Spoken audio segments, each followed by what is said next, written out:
I would like to welcome Colonel James Grady from the Michigan State Police Department.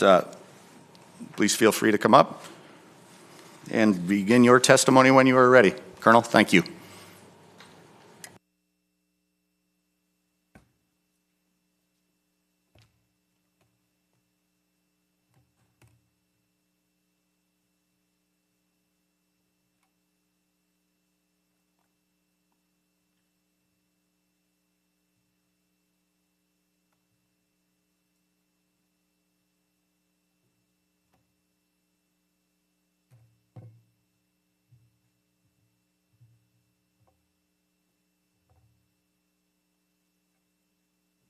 Good morning, Mr. Chairman and members of the committee. Make sure I turn on the mic. Thank you for the opportunity to appear before you today. I appreciate your commitment to oversight. My goal is to provide the facts in the best interest of transparency, which is the cornerstone of this agency and essential to maintaining the public's trust. I was born and raised in the state of Michigan, growing up in the city of Inkster before continuing my education at Eastern Michigan University, graduating with a bachelor's degree in criminal justice criminology. I began my career with the Michigan State Police in 1998 as a recruit and a graduate of the 117th Trooper Recruit School. I then served at 2 post sites as a trooper before working as a detective trooper assigned to the MSP Violent Crime Section, working with the U.S. Marshals on a multi-jurisdictional fugitive task force. Upon completion of this assignment, I promoted to the rank of sergeant at the Detroit Post before ascending through every rank in the agency to the captain level because of my ability to and hard work ethic and ability to lead. It has been my honor to provide the great state of Michigan and its residents and visitors with 27 years of protection and service. As the 20th Colonel in the 108-year history of this agency's existence, I am continuing to build upon a strong foundation laid by those who came before me. I have committed to never resting on the traditions and progress of this agency, but to actively foster cultural change, embracing innovation, inclusivity, and continuous improvement so that we remain a forward-thinking and effective organization for generations to come. I want to reaffirm the core principles that guide the Michigan State Police, our values of integrity, respect, accountability, and service, our morals of justice and fairness, our vision of being a trusted law enforcement agency committed to protecting and serving all communities. Our mission is to uphold the law and ensure safety is rooted in the belief that every individual deserves dignity and the opportunity for redemption. Our just cause within the Michigan State Police is to build a Michigan where everyone feels safe and secure. We aim to be an agency where our service delivery exceeds expectations now and into the future. By capitalizing on strategic investments in our members, policing practices, and community relationships. As the agency's leader, I have committed to providing an inclusive work environment, making myself accessible and approachable to every member of our team. I believe in being a transformative but servant leader, serving with humility and putting the needs of others first.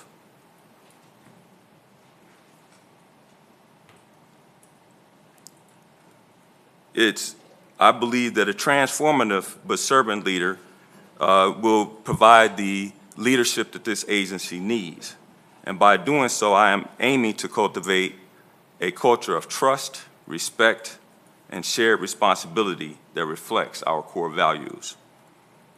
During my tenure across the state, crime has been reduced. We have added over 200 troopers to the field, 12 motor carrier officers, and 5 state capitol security officers. We have become a CALEA Gold Standard accredited law enforcement agency, allowing an outside organization to assess multiple areas of our agency and our policies, our trainings, our protocols, and standards for improvement based on best practices for law enforcement agencies. We have been partners in the community with our troopers on tour initiatives, providing a family fun-oriented opportunity to play a little basketball and create opportunities to have genuine and authentic dialogue to build community trust. There have been multiple educational opportunities provided to the public as well. That includes the school safety leadership academies, our youth violence prevention summits, Stop a Plot to Reduce Violent Attacks, and recruit school scenario actor opportunities offered to engage with Michigan residents. Law enforcement agencies across the nation have seen steady declines in morale and retention over the past few years for a variety of reasons, including both internal and external factors. Negative media coverage, poor perception of a community, or a lack of support for officers, increased or changing regulations, and lack of staffing can all affect officer enthusiasm and satisfaction. Over the last 10 years, the policing industry has experienced both extreme scrutiny and great transition as departments move toward modern policing. While acknowledging the challenges of these external pressures, my leadership team and I remain committed to supporting the members of the MSP by fostering a work environment and culture where our members are well, resilient, and fulfilled by the meaningful work that they do. Morale and responsibility are interconnected. A motivated, accountable force is essential to earning and maintaining the trust of the communities that we serve. All staff members, from leadership to frontline officers, share the responsibility of upholding the agency's values and ensure fair and equitable opportunities for advancement, training, and recognition. This fosters a culture of fairness, inclusivity, and respect, cornerstones of a modern, effective police organization. This is why, during the first 5 months of my appointment, I immediately began conducting worksite visits within each district of the state. This included post, crime labs, in our headquarters location, which created an opportunity to dialogue with both enlisted and civilian professionals within the department. From April through June this year, my leadership team and I have repeated visits in 6 of the districts, visiting again multiple posts. My leadership team and I have also held multiple command meetings and hosted 2 leadership conferences, addressed members at the other MSP-led conferences, new employee orientations, and addressed recruit schools during recruit school and enlisted staff at in-service training during my tenure. My team and I will continue our focus on members' career development. With the establishment of department's tuition reimbursement, discounted tuition programs, and a $2,000 annual training fund, creation of the Wellness and Resiliency section with new course offerings focused on physical fitness, financial fitness, nutrition, sleep education, resilience training, mindfulness, stress management, and trauma-informed leadership are essential to the agency's future success.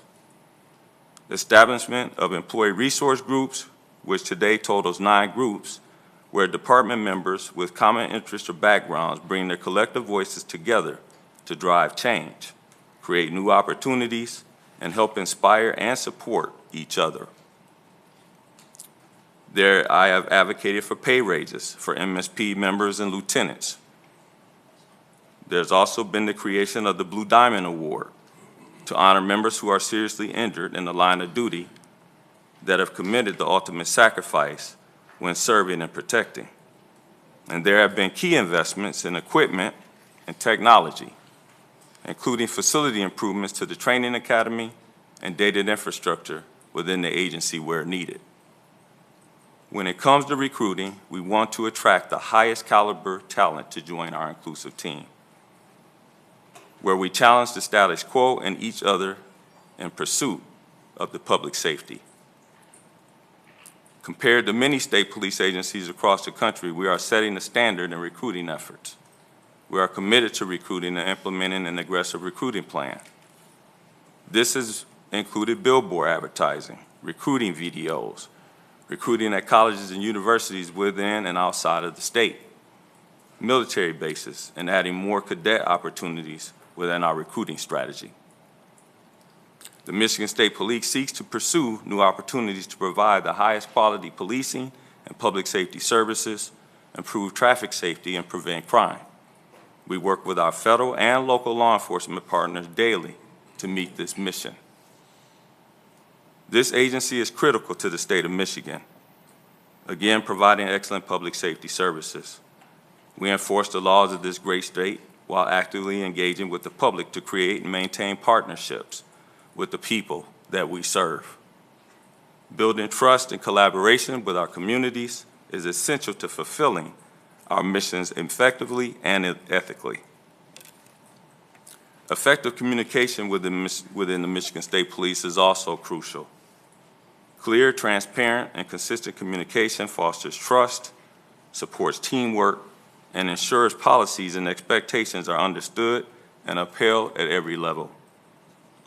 When communication is prioritized, it strengthens relationships, both within the agency and with the communities that we serve. Public service is more than a process. It's about the people. It's about earning trust, protecting dignity, and ensuring that every person, regardless of their background, feels seen, heard, and safe. This department does not belong to any one leader. It belongs to the people. It must be transparent, trustworthy, and transformational. I believe in dialogue. I believe when leaders act with integrity and openness, institutions grow stronger. That is the spirit in which I serve and the spirit in which I appear before you today. I'm here to answer your questions, provide factual context, and continue building a department worthy of public trust. Thank you for listening and your commitment to this vital work. Thank you for that, Colonel Grady. I appreciate it. There are some questions that the members do have. First, I'm going to turn it over to Chair Mueller. Thank you, Mr. Chair, and thank you, Colonel Grady, for your service to law enforcement. Just a couple of questions about some of the statements that you had mentioned. Regarding the pay raises, the command officers and the unions, don't they negotiate the pay raises, and what influence did you have in with that? And then next, the dialogue. You know, you talk about the dialogue, but when we read the surveys, the dialogue, one of the main criticisms are the troops and the people working below you feel that there's a lack of communication. That's plain in the surveys, that's in the public. And then your strategic plan, was that a strategic plan that you yourself devised with your leadership team, or was that the strategic plan that was in place underneath former Gasper's leadership team that you moved forward? But who actually wrote that strategic plan? And lastly, regarding the tuition reimbursement, I believe the tuition reimbursement is something that the legislature passed to help, you know, continuing education. So those are just some follow-up questions on some of your statements there. And again, I appreciate you coming in, sir. Thank you for those questions. I put together a committee from my staff to also talk about pay raises and the contract that currently existed.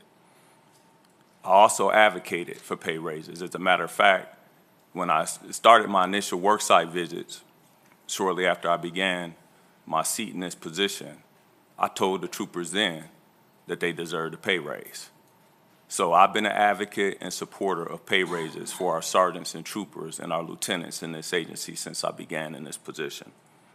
Dialogue, that's why I wanted to do what I did by stepping out in the early stages of me sitting in this seat as the director of the Michigan State Police.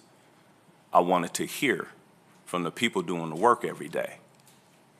So I set that up across the state. I hit every district, multiple work sites for months, so that they could provide some dialogue and some information on their concerns and questions that they had. This is when I first started, and I've continued to do that, previously doing that in the last several weeks. I've got one district left, and that's the 8th district, and I'm planning and scheduled to go to the 8th district within the next week after the holidays. This is something that I want from every member of the agency. Like I said in my remarks, I keep myself accessible. I don't care if you push the broom in headquarters, if you're out working in a patrol car, if you are doing the administrative work behind the scenes. I look at every member of the Michigan State Police as a valuable employee, and I respect all of them, regardless of whatever their roles and responsibilities are. I am glad that they are part of the MSP and happy to work with them every day to provide the excellent public safety services that the people in Michigan deserve and expect. The strategic plan, that was something that was developed by me and my executive leadership team that is in place right now. So we sat down after looking at the surveys, after listening to the staff that work in this agency, and we developed a plan. If you've had the opportunity to read it, it actually does touch on morale. We put together plans strategically to try to address morale in the agency. But with that, we wanted input. I just had a meeting last week with command staff to touch on the surveys and the results of it. And they are going to shoulder some of that responsibility by developing plans themselves so that we can address morale in this agency to the best of our ability. Tuition reimbursement.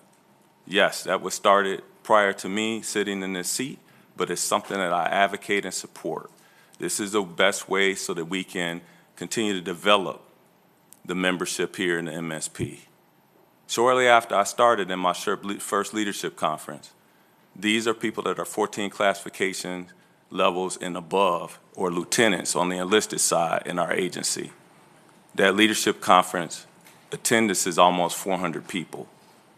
One of the questions that I asked in that room that day was, how many of you in here have 20 years or more in the agency? Well over 60% of that room raised their hand. We have to continue to invest in our staff for the future of this agency. So I advocate for opportunities for my staff like that every day. Thank you for the question. Really quick, one follow-up. Regarding the surveys, why is it just now that we're taking action on these surveys when this was brought to light many months ago about the morale? Why now all of a sudden, after oversight hearings and now this hearing, that we are taking action on the surveys, the ICE survey and the employee engagement survey? Again, to improve employee engagement and satisfaction, we have created a department-wide survey action plan. This is what I just touched on a moment ago. This is an opportunity for us to institute a requirement from each of the bureaus, the divisions, and the district commanders to create action plans to positively impact employee engagement for their respective work sites. Our department-wide plan includes initiatives to better solicit employee feedback, improve teamwork, and enhance communications. This initiative also includes annual work site visits, which again, I've already started. I'm down to the last district. I'm doing the work, Representative Mueller. I'm doing everything that I can to ensure that the morale increases, because I, again, respect all of the members of our agency, and I want them to be well. I want them to be in a good place. I want them to want to come to work, because when they're in a good place, they can come and do the work effectively and efficiently every day. And that's something that I support as the leader of this department. Thank you, Colonel. Colonel, I think it's important to get a little bit of a perspective on, you know, what occurred to the degree that kind of the Oversight Committee at least had some interest in speaking with you. So it's our understanding that the Michigan Troopers Association, the Michigan State Police Command Officers recently took a vote of their members. And the question that was asked was, do you have confidence in leadership Colonel James Grady and Lieutenant Colonel Amy Brimacombe? The results of that question first had 75% of the membership participate in the vote. 90% of the command officers and 98% of the troopers voted no confidence in your leadership and Lieutenant Colonel Brimacombe's leadership. Your presentation, as I followed and paid attention, you said things like accountability, fairness, and results. First, I'd like to hear your thoughts on why is it at a 98% no confidence? And then maybe talk to me about how do you measure yourself when it comes to accountability and results? Because results at the end of the day is what actually matters. We can debate back and forth about what we believe to be good policy, not good policy, but at the end of the day, results is what matters. So I guess I would like to hear your thoughts on that no confidence vote and how you feel about that and how you intend to address that. I am proud to serve, and I am an experienced veteran here in the MSP. I'm also doing my part again to increase morale within the agency and the profession of law enforcement. And again, I am committed to reducing crime and ensuring safety across the state of Michigan. Members of the MSP are coming into work and doing the work every day. And I respect that. I support that. And I'll continue to support our membership.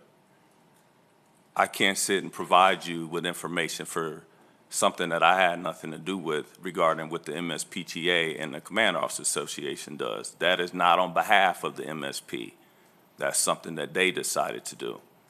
So again, my response is exactly that. I am committed, I am supportive to all our membership so that they can do their job, and I am providing not only the development, but also the support in many different ways, in various ways, to each member of the agency so that they can be effective and efficient and provide and assist in the agency, but providing excellent public safety services across this state.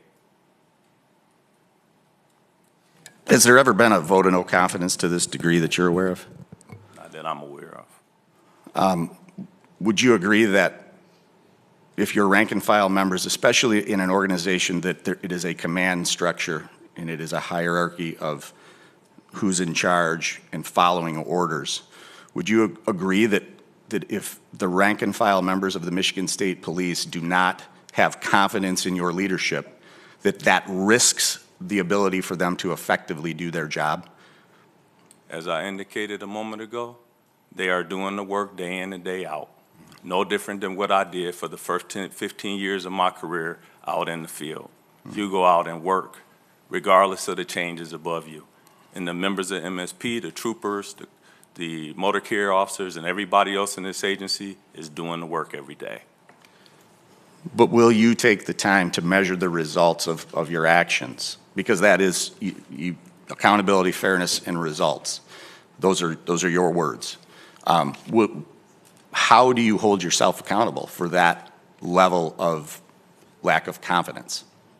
I hold myself accountable by coming in and setting the example every day by doing the work that I'm supposed to do and keeping the state of Michigan safe. You know, in the last couple of weeks, there are multiple examples of that. The incident in Minnesota when I had to call representatives on the phone on a Sunday and let them know what was going on, and then to work with locals to ensure that they had protection and safety.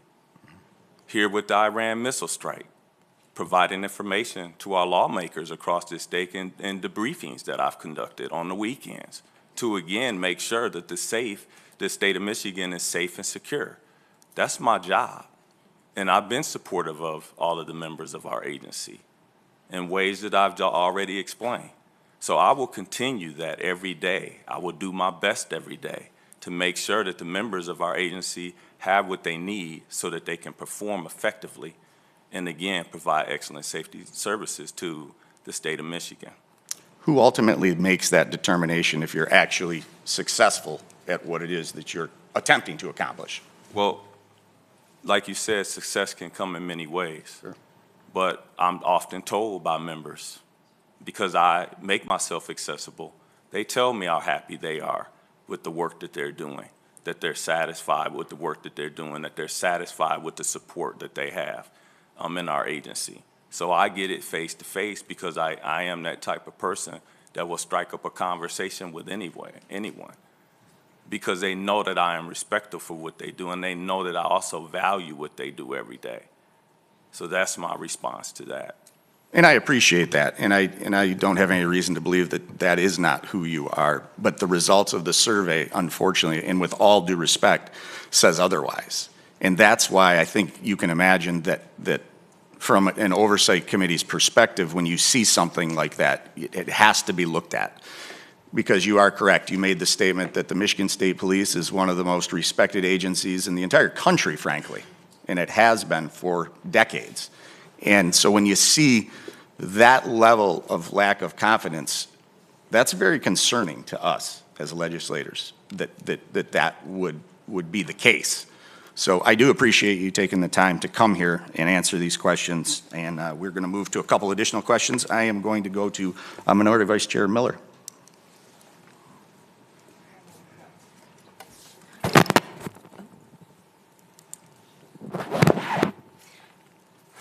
Thank you, Colonel, for being here today.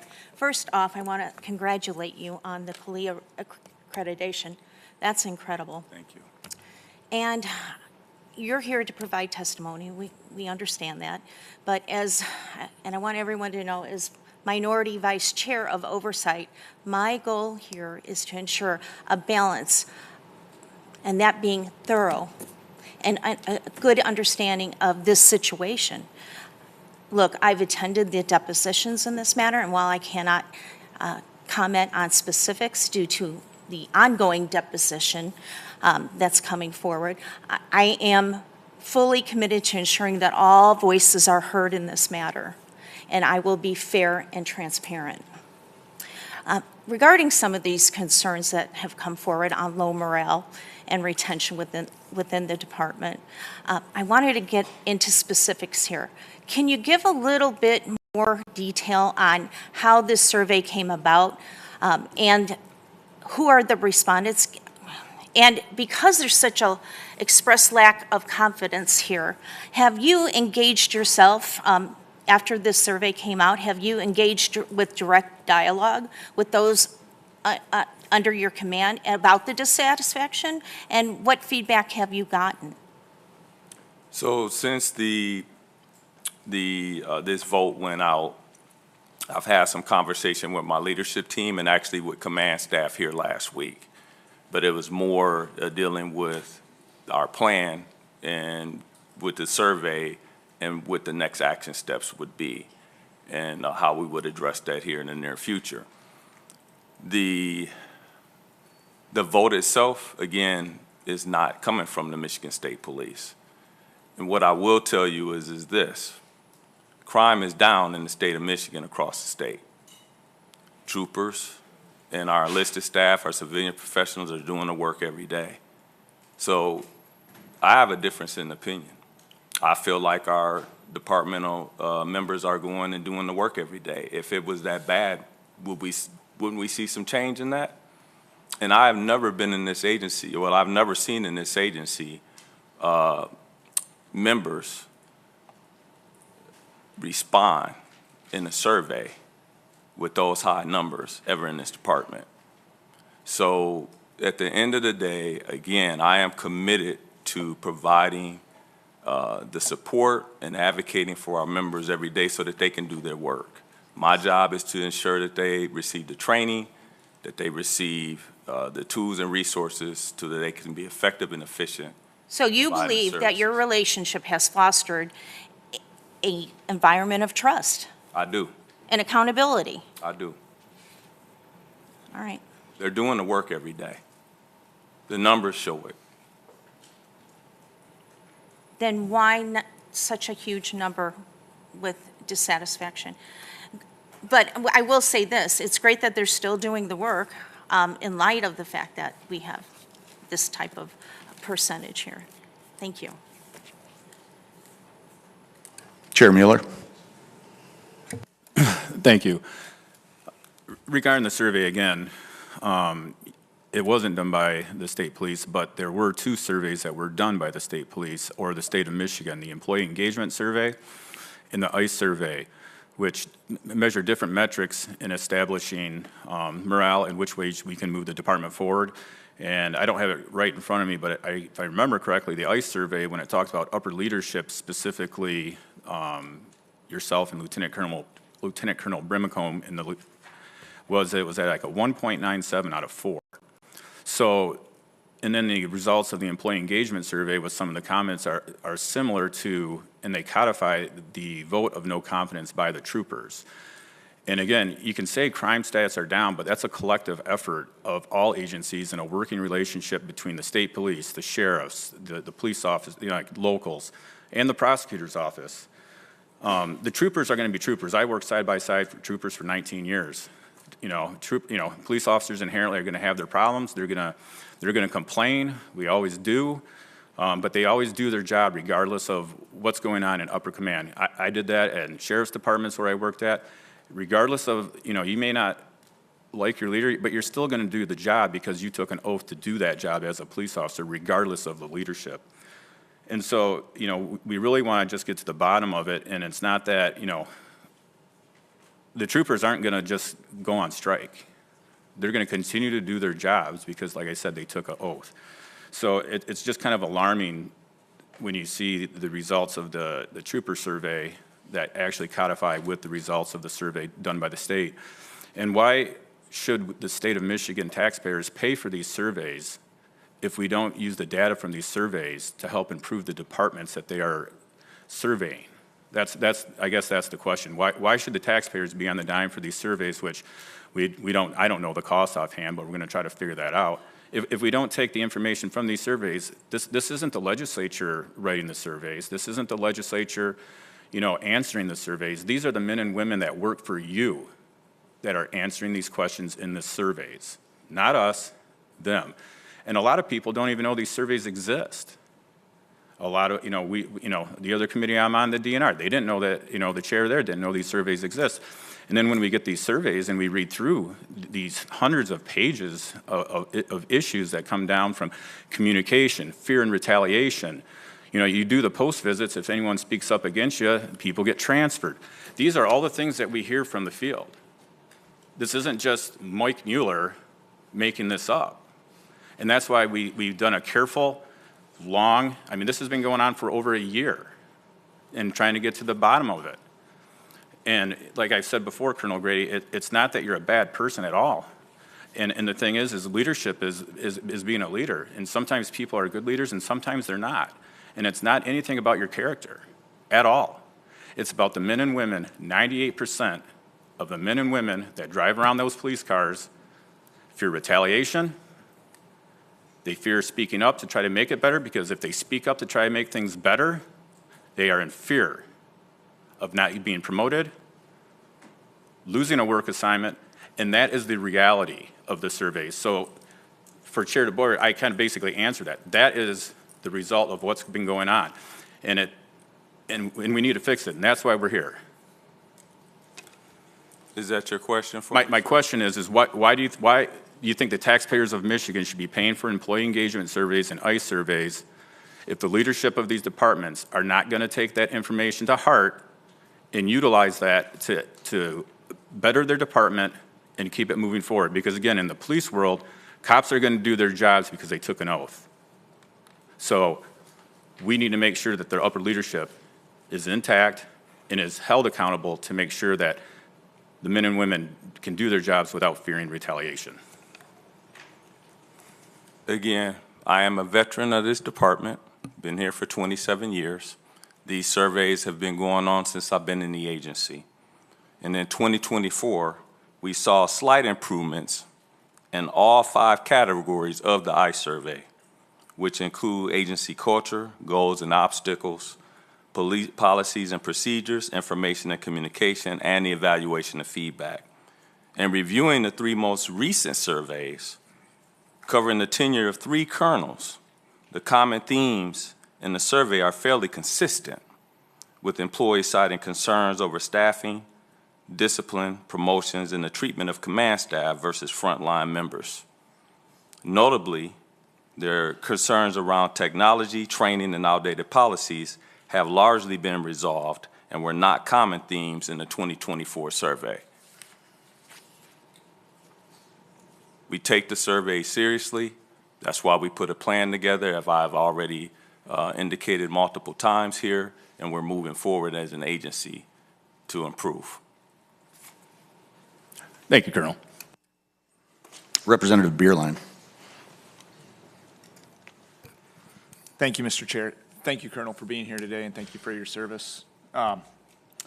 You mentioned in your presentation, as well as the governor's offices has credited you for a significant reduction in violent crime throughout Michigan. Can you touch on what actions and initiatives that you have instituted that have contributed to those reductions? And also nationally, is Michigan an outlier here, or is this trend just a national happening? Let me begin by making everyone aware that we participate in multi-jurisdictional operations across this state to keep the state safe. Whether it's dealing with gun violence, narcotics, whatever the criminal activity consists of, we are working collaboratively with our prosecutors, with our federal partners, with our local partners, and even bordering states daily. As it pertains to crimes, both violent and property crimes are down. And we are doing better than a lot of states across this country.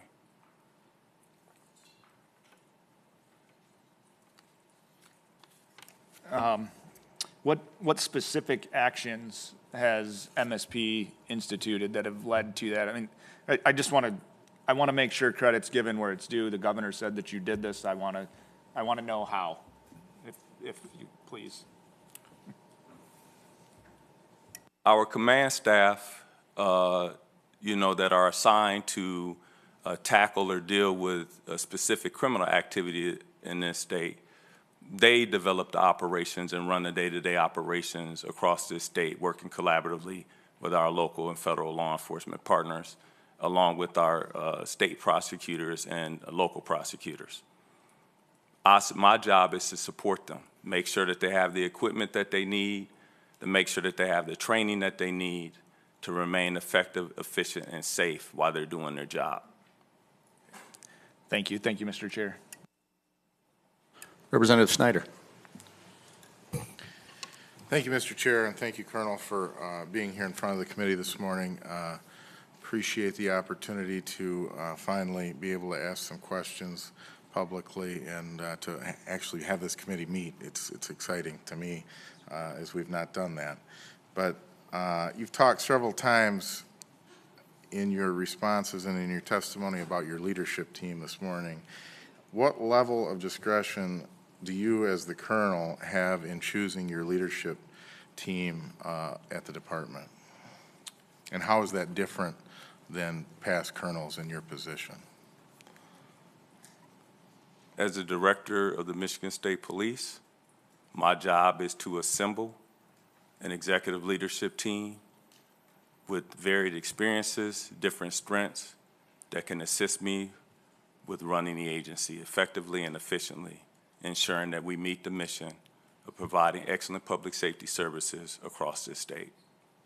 Is it common practice for colonels to retain individuals who might have served in the administration of a previous colonel?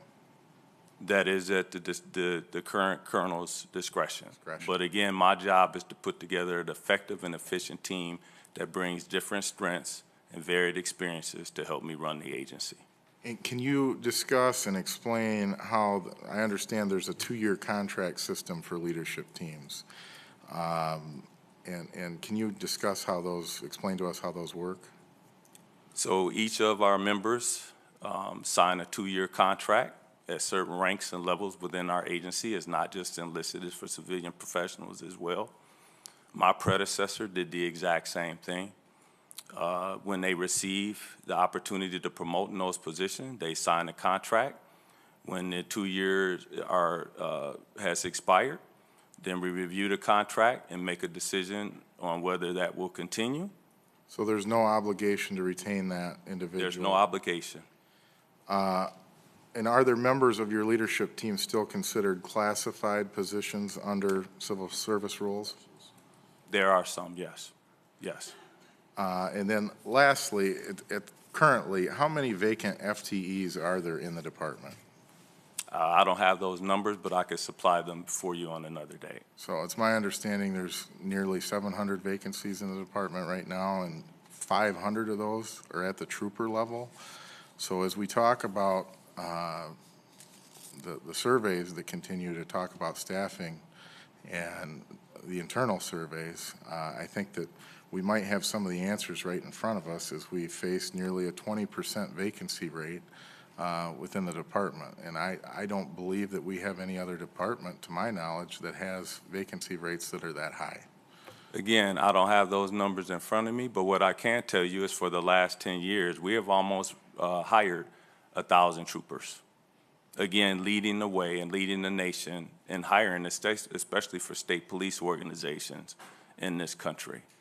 So we are setting the standard. We have an aggressive recruiting plan. We're recruiting every day across this state, across this nation.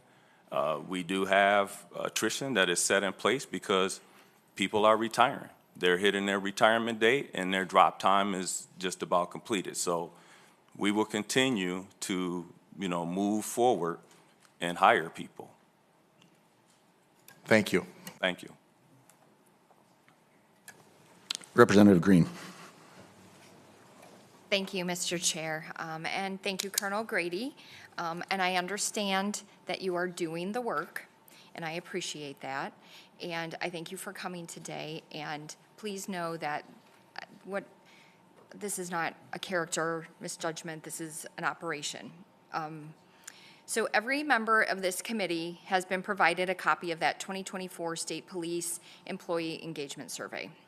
And I'm going to read some of the comments that the Michigan State Police officers made in that survey, and then I'm going to ask you to respond to some of them.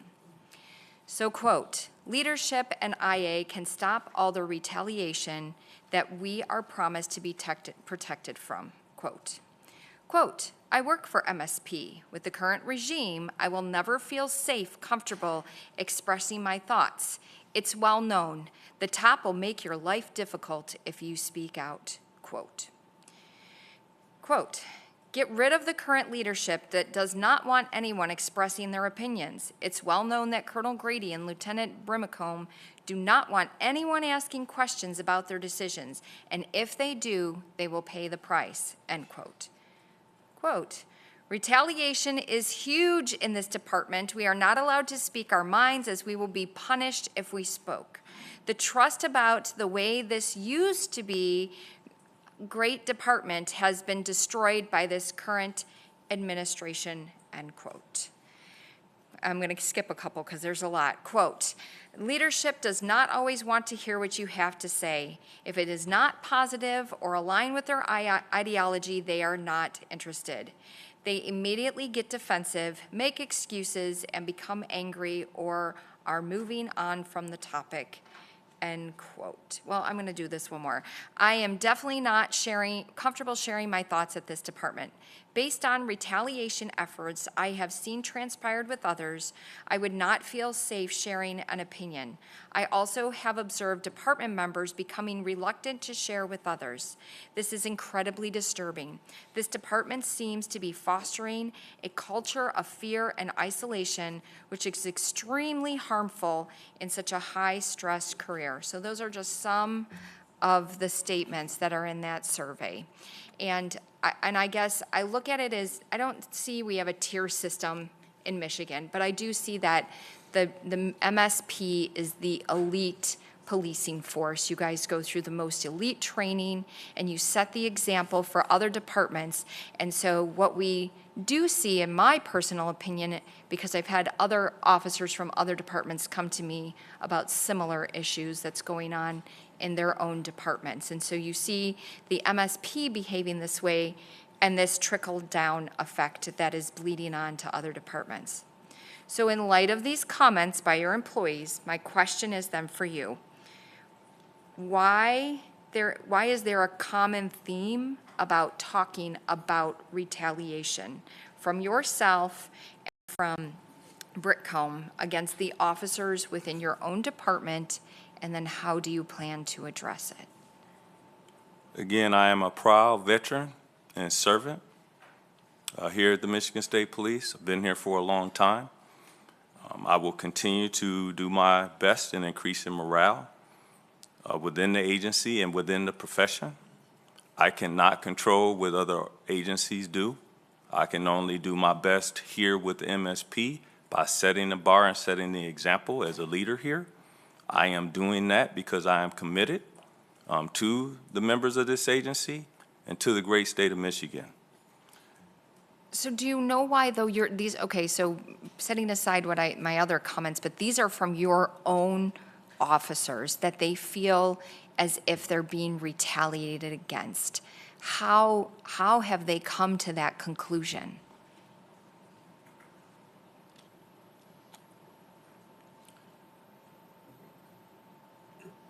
As I indicated earlier, I'm making myself accessible. I've made myself accessible. And I have done worksite visits, touching as many members of this agency as possible. Those are not the type of comments that I get. I believe wholeheartedly that the majority of this agency does not feel that way. They are doing the work every day. A lot of them are satisfied with their work environment, with the work that they do, and providing excellent public safety services to the members and the residents in this state. Do you think that you have made comments potentially that would have caused them to feel fearful if they talk to you? Could you recall anything that there would be a reason that multiple officers are in fear of retaliation? I don't believe that multiple officers feel retaliation. So, but we have. And no, the answer is no. No, I don't say things So do you think that would the be survey troubling was to the membership fabricated? here in this department. Do you think the survey was fabricated? When you look at the survey, there are almost copycat responses in those surveys. Well, do you think, because clearly there's a theme, so they might have the same things and the same thoughts to say. Well, it's an anonymous survey too. That's understand that. And so I have offered the opportunity for anyone that has a question or concern as this agency's leader to feel free of contacting me. And I have no problem with sitting down with them and hearing them out. But again, they still believe they're being retaliated against so much that they're coming to us. And it's not just 1, 2, 3, there's multiple people, and I wasn't privy to the whatever you call it. Desperate, don't change my words, so it's a real thing that's happening here. And I guess I hope, I have just one final question, a little bit, because I know Du Bois is going to follow up. Can you tell me just a little bit your relationships with the MCOLS process and how MCOLS files are stored within police officers across the state? I know that you're not in charge of it, but can you explain that at all? Excuse me.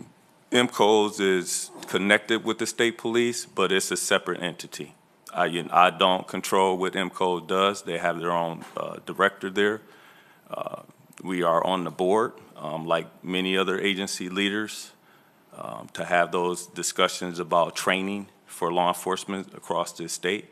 But that's a question that would be for the MCOLS director. Thank you.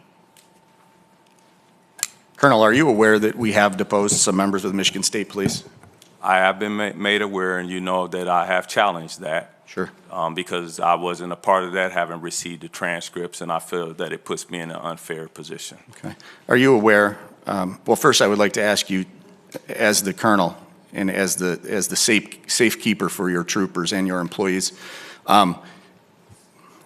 would you say it's a reasonable expectation of you as the leader to protect your officers, protect your troopers and your command officers to the best of your ability, obviously within the law? But would that be a position that you would say is a reasonable expectation of yourself as the colonel of the Michigan State Police? I support our enlisted staff, but I also believe in accountability. Okay. Are you aware that we have sent notifications to 3 additional individuals that work for the Michigan State Police to be deposed? I've been informed that some individuals within that are currently working here have received notifications to be deposed, but I don't know exactly who hasn't returned a response to you. Are you aware that the Michigan State Police at some level, either yourself, someone above you perhaps, or someone in your command below you has doxed your troopers and put their names, their locations of depositions, their titles and their ranks out to the media? Are you aware of that? I'm not aware of that. Someone in the Michigan State Police has done that to their fellow troopers and their fellow officers. Well, I'll have to follow up on that. We can investigate it like we do anything that would that could harm one of our members. You're not aware of that being shared with the media? We will investigate it. So the answer is you are not aware of that being shared with the media? I have not been informed. I will investigate it. This is the first I've heard of it. Did you read it in the media? These I did not individuals? read it in You have the not media. read it in the media? No. Okay. Because I got to tell you that the fact that the only individuals that had that information shared it with the media is appalling. That is doxing people within your organization. People who we have asked to communicate with us in private. We've asked them to communicate with us in fairness and open and transparency with other members of our committee. And this morning in the media, we read 3 names that only your agency had. That's inexcusable. The fact that your own agency would dox their own members. Colonel, this is a clear demonstration of why there's a lack of confidence in the leadership at the Michigan State Police. Because at all costs, they will protect themselves and they will sacrifice their members. I would appreciate an investigation from you into this, and I would appreciate a result on who it was, who authorized it, and who sent it to the media. Very disappointing. Representative Rodriguez. Thank you, Mr. Chair. And good morning, Colonel Grady. Thank you for your service.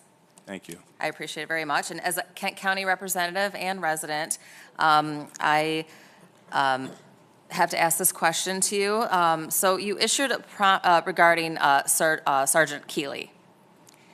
You issued a prompt statement regarding the charges against Sergeant Keeley when they were first announced. However, following the federal court's dismissal of those charges, there were no corresponding statements acknowledging the outcome or expressing support for your member. Why were there no public comment recognizing the justice system's decisions to not prosecute or affirming your respect for that outcome? As the leader of the Michigan State Police, my job was to ensure that a thorough, fair, impartial, and expeditious investigation was done. That was completed by members or investigators from the Michigan State Police and submitted to the Attorney General's office for review. From that point, moving forward, it is the Attorney General's job to review and decide charging decisions and how to carry the case through the court of law. Everything that happens after that is out of my hands. My roles and responsibilities were met as the leader of this agency. Okay. But there were no comments regarding the officer and the charges. So the courts dismissed the charges. Shouldn't it have been your duty to make a comment and in support of your officer? My roles and responsibilities were met when I turned that investigation over to the Attorney General's office. So you don't feel the need to defend one of your officers in the public eye? Well, last I checked, this is being appealed. So this possibly isn't over yet. But what I will tell you is, in this situation, I made sure that I met the roles and responsibility of my position, and that was to ensure that a thorough, impartial, and fair investigation was completed. And so do you appreciate the impact that your actions had on the morale with your rank and file officers when you so quickly came out in the media condemning one of your own officers before an investigation was even completed? I didn't condemn anyone. So you didn't make a comment before on that issue? I didn't condemn anyone. I indicated the same thing that I just said a moment ago. So you don't feel the need to defend your officers? I just told you. Do you think that has something to do with the low morale in your department? As I just indicated, my job was to ensure a fair, impartial, and thorough investigation and make sure that it was submitted in a timely manner to the Attorney General's office for review. I did my job. You immediately suspended the officer without pay before any investigation was done. That's my discretion as the director of the state Was that police. complaint according to policy and procedure? Rodriguez, can I finish responding before you continue to talk? If you would like to answer the question, that would be I am appreciated. answering the question, ma'am, but I would like to be provided an opportunity Please do. respectively to finish my response. As the director of the state police, it is not uncommon for me to review the body cam video, the video footage, and receive a briefing from my staff so that I can make those decisions. That decision was mine to make based on the evidence and information that I've been provided with. I make sound and reasonable decisions. That was the decision that I stand behind 100% because I have way more information than what everybody else does when these incidents like that occur. So as the director, it is my job to make those decisions. So I stand behind the decision that I made on that day as announced. Was your decision according with policy and procedure? It's within policy and procedure. It was a fair, impartial, and thorough investigation. That is my job as the director to make sure that that happens and that that information, along with all of the evidence, is provided for the Attorney General's office for review. Okay. Is it true that you were also involved in an officer-involved shooting in the early 2000s? Many years ago, I was involved in the shooting. Was the same policy and procedure followed as a result of the shooting that you were I involved in? was not the director of the state police at that time. I was a trooper. Okay, let me rephrase my question. In the early 2000s, when you were a trooper and you were involved in an officer-involved shooting, was the same policy and procedure followed at that time? Were you also immediately suspended without pay? I was not suspended. Do you know why? I do not know why. That would be a question for the director at that time to answer. Did your command support you? Did your commander support you? You talking about at the post level? Yes. Yes. Yes, I've received support. That support included receiving an opportunity to speak to the Office of Behavioral Science. That's support. I do the same thing as the director of the state police right now. And how was your morale during that period, knowing that your commander supported you? I didn't do anything wrong, so I felt 100% confident about my actions as a trooper on the use of force that I had to take on that day. It was life or death situation. With all due respect, Representative, we're going to move. Representative Mueller. Thank you. Just to follow up, this goes back a little bit. You're talking about your relationship with other law enforcement agencies and crime. Hasn't it been recently the Prosecutor's Office Association has criticized your policy on turning critical incidences over to the Attorney General? And there's a lot more to than just critical incidences because prosecutors have to review things in the middle of the night. They have to do search warrants.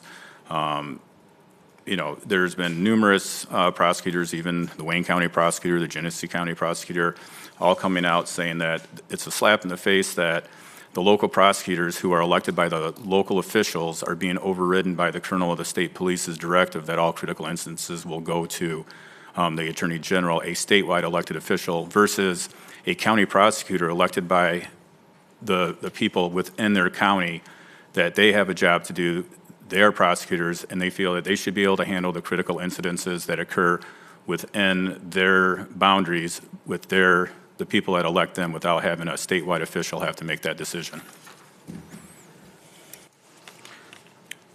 Our written directive regarding criminal investigations involving state agencies or employees provide direction to our members on the submission of complaints and investigations involving department members and non-member state employees. This directive has been in place for at least 20 years and was updated in the fall of 2024. The purpose of the directive is to ensure statewide consistency with our investigation and submission of complaint for prosecutors' review and any prosecution. The department leadership, which is me and my leadership team, we met with the Prosecuting Attorneys Association here in Michigan in 2024 to share the written directive and explain the reasoning for it. It is my role and responsibilities to ensure that we have policies that provide consistency in this agency. Okay, it looks like you read that from, that's prepared script. I'm off the cuff here. So you don't think that the low morale, there's not anything that you did with that policy that you would see have any effect on the morale of the troopers who, let's say, work up in the UP, the troopers that work somewhere else where they get into an incident and now their critical incident is being reviewed by a statewide official versus a prosecutor, and that you don't think that contributes at all to the low morale? It's kind of a yes or no question. No. So your statement is the troopers that are working the road currently today do not fear retaliation from state government by the elected Attorney General when they get involved in a critical incident. That does not affect the morale of the police officers working below you. I make decisions that are reasonable. It was a yes or no. I make decisions that are reasonable, that will have a positive effect Again, on the agency. that was a yes or no. On the agency, and so the answer to that question is no. Okay, thank you, Troopers Colonel. will go out and do their jobs like they do every day. Representative Bruck. Thank you, Mr. Chair. Thank you, Colonel Grady, for being here today. I know none of us would argue the fact that you sit in a very difficult position and run you do a difficult job, and I would not want to be in your seat right now, so I appreciate you being here. Obviously, my background, military, understanding rank structure and things of that nature. When you came in, you had to make different decisions, and so some particulars that I wanted to ask was, in that it appears that you demoted a number of people, and I had a question. Have you ever demoted a lieutenant colonel down to the rank of lieutenant? So, to answer your question, I didn't demote anyone. For those that had expiring contracts that I didn't renew, they had fallback rights according to civil service. They had two options that I offered them at that time. One, you could revert to your fallback rights at a certain rank and level within the agency. And number two, because I made some changes in our organization, so a reorg took place, minor, but one took place, they could apply for the position vacancies that would become open. So with the position of the Field Operations Bureau, that was just not a renewed contract, essentially? So that person's, at the time, that lieutenant colonel's contract expired. Okay, so it wasn't because of ill will or any other bad reports or bad disciplinary actions or anything of that nature then? The contract expired, and based on civil service rules, I am not obligated to renew that contract. Okay. Do you think that this could be part of, I mean, obviously if you're Joe Snuffy, the lower end soldier, or MSP, just the patrol guy or gal, and they see this happen, could that affect the morale or possibly part of the reason why a survey would come back so negative as far as the lack of trust when they see someone that, that's ranked to lieutenant colonel and then being, I would say, demoted, but not renewed and put back at a lieutenant rank? I was not, what I will share with you is I'm not the colonel to do that. I'm following past practice for what occurred before me. Okay, roger that. I appreciate that. And I have one final question, Chair. In Monroe, who's the post commander in the Monroe MSP post? Newer post commander, I can't recall his name right now. Okay, all right, thank you. It is Lieutenant Bowe. Thank you. December 8th. It'd be of last year. first lieutenant. Yes. Colonel, regarding the contracts, previous colonels, so when Colonel Gasper Colonel Gasper was your predecessor, correct? That's correct. Okay, so when you took over for Colonel Gasper, how many members of that leadership team did not get their contracts renewed? Talking major and above.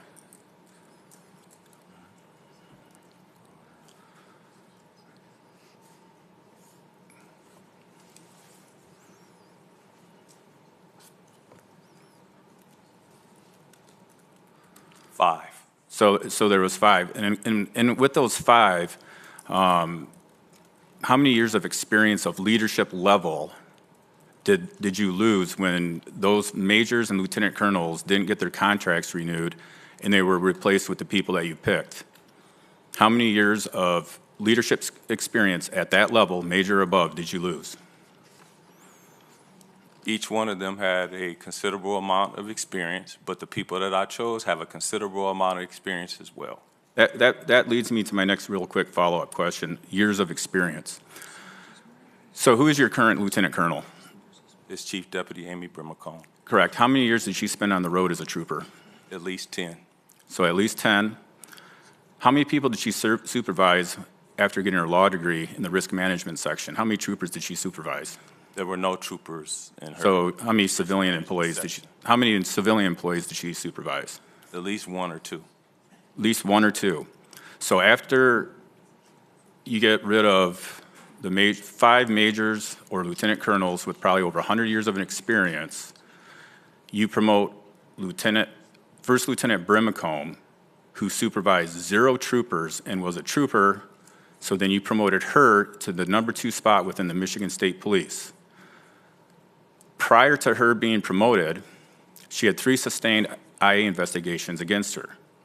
One for the misuse of a state vehicle, one for failing to maintain training records, and one for filing a false and disparaging report against a senior officer. At the time, it was her officer that she reported, the captain that she reported to. So by getting rid of over 100 years of experience of leadership level people, you choose a lieutenant colonel who had 3 sustained IAs, had to wait 4 days after she was eligible to promote. And by the way, this is another question you might want to write down or answer, is where was she from the time she went from risk management till the time she became the lieutenant colonel, in that time where she had to be off probation for 2 years? So then she's off probation for 4 days. She gets promoted to the #2 spot in the state police, supervising probably, 3,000 people between enlisted and civilian employees. 4 months later, you give her a performance bonus, which has never been done before with somebody who has less than a year. Then you went out and rewrote the policy after you did that. So you have somebody in Lieutenant Colonel Brimacone who had these sustained IAs against her. It was recommended that she be demoted from lieutenant to sergeant. However, your predecessor, not you, and whatever internal beings had, she didn't receive any demotion. She received a 5-day suspension that was taken out of her vacation bank. She was elevated to the #2 spot, chief deputy director. 4 months later, she was awarded a performance bonus. And as a taxpayer, I would like to know the difference in her rate if her discipline, if we have accountability and transparency within the Michigan State Police higher ranks, what is the cost to the taxpayers when you have someone that was supposed to be a sergeant, elevated to lieutenant colonel, given an almost $10,000 performance bonus, and at the end of her career, that equates to about, even the $10,000 bonus at her current pay rate is about $2,700 a year for the rest of her life and her surviving spouse. What would that have been if she would have remained at the sergeant level? So I know this was multiple questions, but do you think that that contributes to the lack of morale when they have people, when you have troopers being rode up on the side of the road for not wearing their hat, stopping wrong-way drivers and getting into trouble for stopping wrong-way drivers that are intoxicated, getting rode up for not wearing a mask during a shooting, but you promote someone that did not supervise any troopers prior to becoming the number 2 in charge? Do you think that contributes to the why 98% of the men and women in the state police have no confidence in Lieutenant Colonel Brimacombe and yourself? You've asked quite a bit out of that question. And I didn't have any notes either. So let me begin by this. My response is my response. As the director of the Michigan State Police, my role and mission is to be able to select a leadership team of members with varied experiences, with different strengths that can help me run the agency. As it relates to Lieutenant Colonel Brimacombe and any other member of the Michigan State Police, we have a process. When you violate a policy, it is investigated thoroughly in a fair and impartial manner by our PSS, our Professional Standards Section. That internal review is done. It is completed. It is sent over to Labor Relations. They roundtable it and they make a decision. That all happened regarding that incident prior to me sitting in this seat. I understand that, and I did mention that.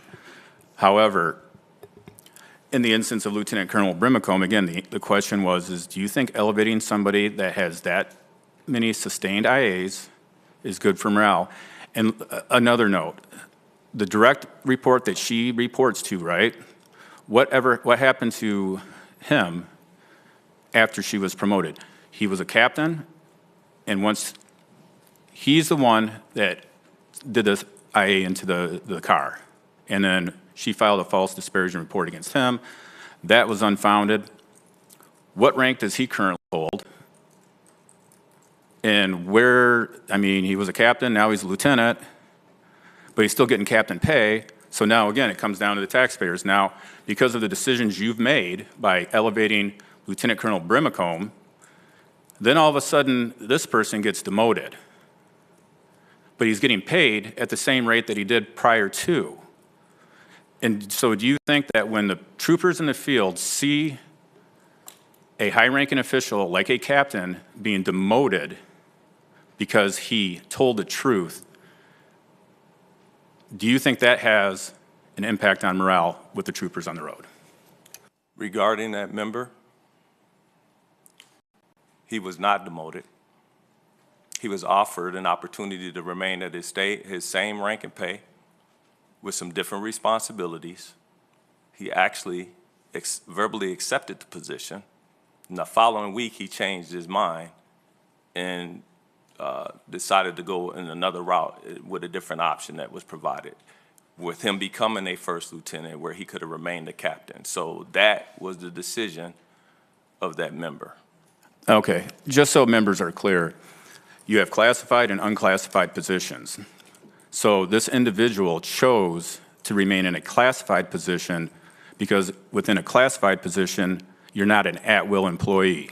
So instead of keeping the rank so he could wear the collar brass and be called a captain, he could have done that in an unclassified position, but then he could be fired the next day. So he chose on his own to go into an unclassified position. Is that true? First of all, no one told him he was going to be fired. I offered him. His contract would not be renewed. My misspoke, contract not renewed, not fired. He was not fired. He was offered an opportunity. He made the decision on what he wanted to do moving forward for the remainder of his career. Once again, what I'm asking is if an unclassified position is an at-will employee, yes or no? Even as a NERI employee, the same thing can happen. You could not renew a contract. As soon as it's up, you could not renew the contract. So the people that work underneath you that sign 2-year contracts, correct, are in fear of retaliation. I need to be given respectfully my time to respond to your question. Okay, I thought I did. I apologize, sir. Okay, so he was provided the option to remain at the same rank and pay. He chose not to do that. He has some different roles and responsibilities. Again, I value all of our employees. So he made the decision on what he would do for the remainder of his time within the agency regarding his rank. As it pertains to Lieutenant Colonel Brimagome, again, we have a process in place that precedes me, that incident precedes me. My job is to put together the best executive leadership team to help me run the department. Representative Pahutsky. Thank you, Mr. Chair. Thank you for being here, Colonel. This is going back a little ways, but there's been a lot of talk about the survey that went out to MSP membership, and you had answered a question saying that you weren't aware of any previous instance where, there was such a overwhelming response. But then you also named some questions that apparently appear regularly on these surveys that come out regularly. To your recollection or to your knowledge, when was the last time there was a survey that directly named 2 members of leadership and asked for a response about how staff, MSP troopers felt about them? So I haven't had the opportunity to go back and look at every survey. I do have a survey in my booklet in my office that goes back to either 17 or 18, and there are command staff that are named in those surveys specifically. So that's why I alluded to, over the last 3 colonels, some of the same comment concerns were in those surveys. And then this was touched on a little bit in a more recent question, but what are some of the reasons that someone may drop in rank at the conclusion of their contract? You touched on this a little bit. And why might someone who has less experience be better suited for one of these positions that's in question than a veteran? As I indicated a moment ago, I'm not obligated to re-sign a contract after the 2 years has been completed. I make decisions in the best interest of the agency. And sometimes that may mean moving someone into a different position so that they have different roles and responsibilities to help the agency continue to move forward. In this incident, with that captain, that's what I did. That's what I always do. I think very hard about making those decisions before they are made.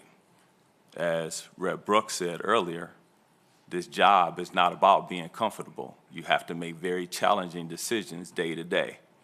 So I'm making them. They're not always going to be favorable to everyone, right? So these are things that I take into consideration and what's best for the agency. Sometimes it bodes well for the member because it works out very well for them as well. As it pertains to the leadership, again, I have to pick experienced people that have different strengths in areas that I may not have so that I can assemble a complete team to best move the agency forward. Thank you. Thank you. Representative Wolford. Thank you, Chair. Appreciate it. Colonel Grady, thank you for being here today. Appreciate you. Couple of questions for you. When the survey came out showing over 90% disapproval in your leadership, when you gathered, how many troops do you have, troopers? So we are sitting in this agency with over 1,800 sworn and enlisted members of the agency. Okay. A little over 1,100 troopers. Okay. And so when that survey came out and you gathered all of them and spoke to them on this, what was their response to you? So I haven't, And that, because I had already started my work site visits prior to that vote. And I'll just tell you, I don't know anything about the format of it. I don't know how it was tracked. None of that information has been shared with me. Again, that is not an MSP survey. That came from the MSPTA. yes, sir. Well, regardless of where it came from, that's the sediment of it. And you spoke earlier about when the survey came out, you said you met with your command. And so I would respectfully say to you, sir, as someone who served in the Marine Corps, that may be the first thing you need to do, is to meet with these over 1,000 people that work for you and say, I understand that this is a survey that came out. Because if you don't do that, you're gonna continue to have low morale. We know in military or sub-military police force, when people lose faith in their leader, the result is a cascade of issues, and we're seeing that. There's low morale, poor cohesion, and at the end of the day, a mission that's going to be compromised. So that's my respectful comment to you, sir, to meet with the people that work for you. My question for you is, when you were looking to fill the Chief Deputy Director position, would you agree that then First Lieutenant Amy Brimacombe was the most qualified member for that position, and what were those qualifications? Because my concern is, I'll just use the Marine Corps as an example. When you're a corporal and you're getting ready to be promoted to the next rank up, sergeant, they look at all of those corporals and say, who is the best of the best? What is their conduct? What are their proficiencies? What are all of those? And then they look at that and then they promote that person up one rank. You looked at, or may not have looked at, all of those things, and yet you promoted her up 4 ranks. Similar to an 8th grader playing junior football being promoted up to being the quarterback of the University of Michigan. Or, well, the list could go on and on. So my question, sir, is how did you come to the conclusion that she was the most qualified for that position, and what were her qualifications? Everyone that's a part of this current executive leadership team, again, bring different strengths, different experiences to the table. That's how you assemble a team when you're the leader, when you are in this seat, right? And so, you know, here in the state police, and my my experience with leadership started way before this agency. And so, I appreciate your former accolades, sir. But what I'm asking is what were the qualifications that you used to promote this person up 4 ranks? In the military, if that would have been done, it would have brought morale to an all-time low. An NCO being promoted up to be the sergeant major of leading people, right? So in the MSP, you can promote multiple ranks. It's not one rank at a time. It's happened multiple times throughout the history of this agency. People go from sergeants to first lieutenant, from first lieutenant to captain, and from captain on up. Mm-hmm. And so this is not uncommon in this agency. That is an unclassified position.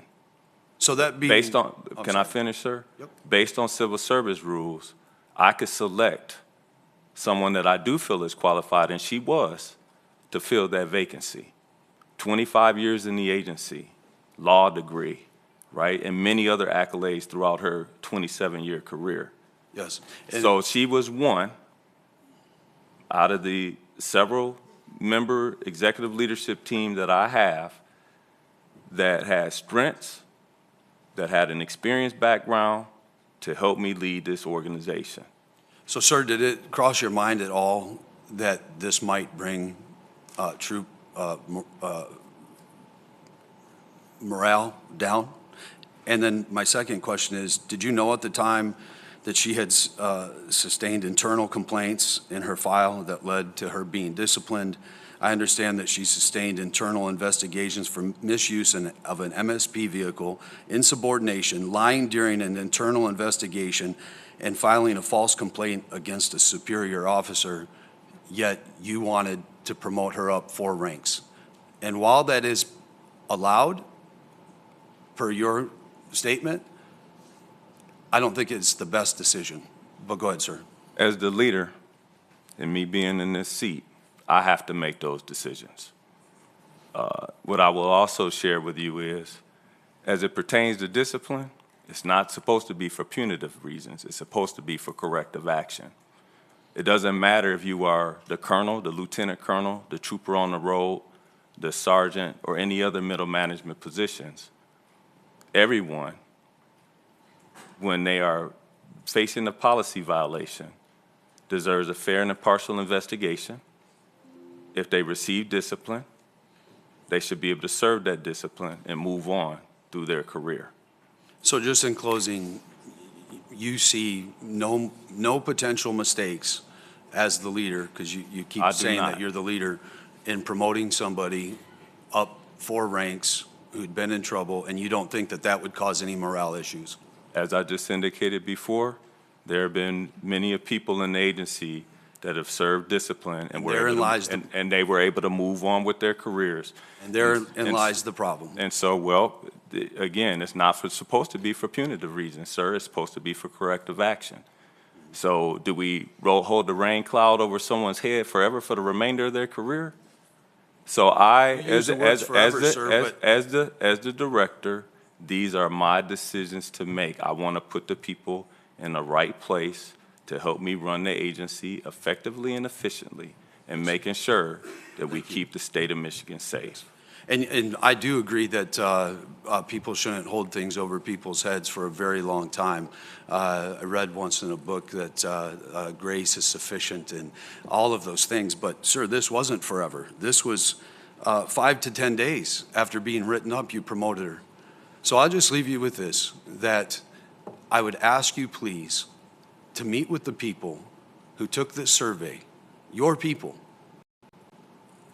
You didn't even know who it is that works for you in Representative Bruck's area. So I just say this respectfully. Meet with your people. Over a 90% disapproval rating. Meet with them. I've seen the reports.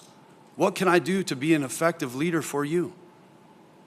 Rep. Wolford, can I ask you a question? Thank you for being here today, sir. I appreciate Can I ask you a question? Anybody that's responsible for over 3,200 people, you're not going to remember everyone's name. There's no way to be able to do that. Would you remember your commanders over your post in the state? That's different. I had relationships and saw these people every day. I don't see all 3,200 members of this organization every day. There's no way that someone would be able to do that. Sir, the commander from Brighton, what was his response? I would, Representative, with all due respect, we're running out of time, and we have to wrap things up. We have to one more. Thank you, Colonel Grady. Appreciate it.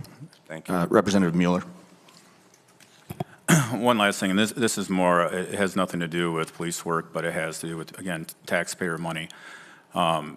We learned that there was a $800,000 legislative transfer for the unclassified positions. I'm sure you're aware because I let everybody know about that.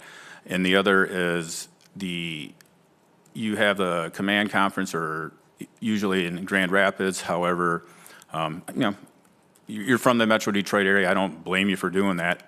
As a person, it's by your home, However, when it costs over $40,000 over the acceptable rate for the per diem, and it was not approved by the civil service or whoever approves it, do you think that's a good use of taxpayers' money by overspending nearly $40,000? And the other thing is with the legislative transfers, I know that's within your capability. However, but it seemed like it got taken out of areas like post operations and some of the field to go into unclassified positions, because you had 3 or prior, now there's like 7. And have those been filled? Why take the money from the boots on the ground troopers and transfer that $800,000 into the executive leadership team? That's the first question. The second question is, do you think it's a good use of taxpayers' dollars to go over by $40,000 on a command conference? In reference to the $40,000, I've already addressed this with my team to ensure that we are working towards meeting our budget in this area. And to correct this, we are reducing travel to address this line item in the budget and put some things in place to ensure that this does not happen again. In reference to the $800,000,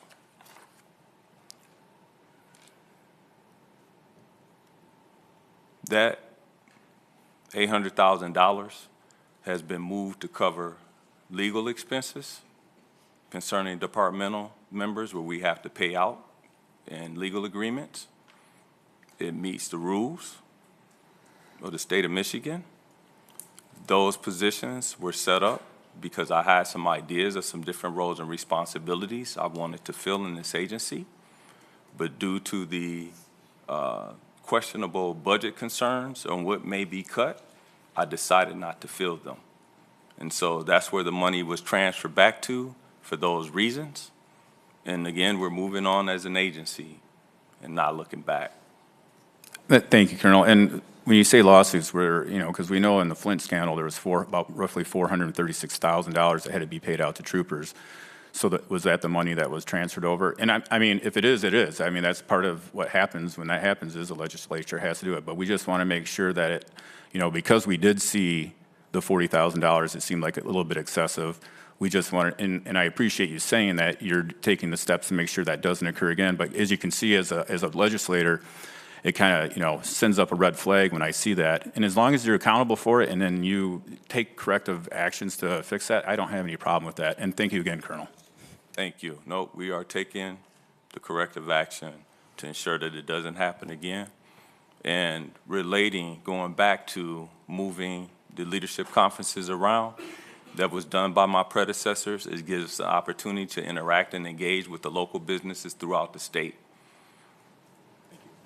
We have one final question. I would ask that it be right to the point, please. We are over time. Representative Paquette. Thank you. Thank you, Colonel. With the vote of no confidence, I like metrics. I appreciate your willingness to improve. The votes of yes, confidence were 18. The no were 1,167. So with metrics in mind and your willingness to improve, what is an acceptable vote of yes in your mind? What number does that need to get to? Well, I'm more interested in our surveys, our employee survey engagement surveys that we provide. Again, that vote of no confidence or the vote to the membership that wasn't being organized by the MSP. We have ways to track that information. I don't know the format. I don't know the tracking mechanisms or anything that they utilize for that.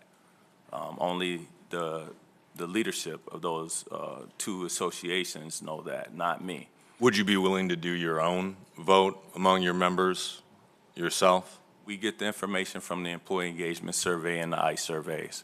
And so it's not something with metrics in mind and your willingness to improve, gathering that metric as if your team under you has confidence in you is not something that you're interested in doing? Well, we look at the metric of morale and other things based on the topics that are covered in the surveys, and we look at the results, and then we come up with an action plan for improvement in the future. Okay, thank you. Colonel Grady, thank you for coming in, speaking with us. I appreciate you giving us a few extra minutes beyond 10:30 to answer some questions. I would appreciate it, and perhaps you'd entertain and get back to me if you might come back in 4 to 6 months and talk to us about what you maybe have implemented to improve the morale within the Michigan State Police Agency and how that success may be occurring. So let us know on that. I appreciate you taking the time. Thank you very much for being here today. No problem. Thank you. Thank you for having me. Seeing no absent members, nothing further before the committee.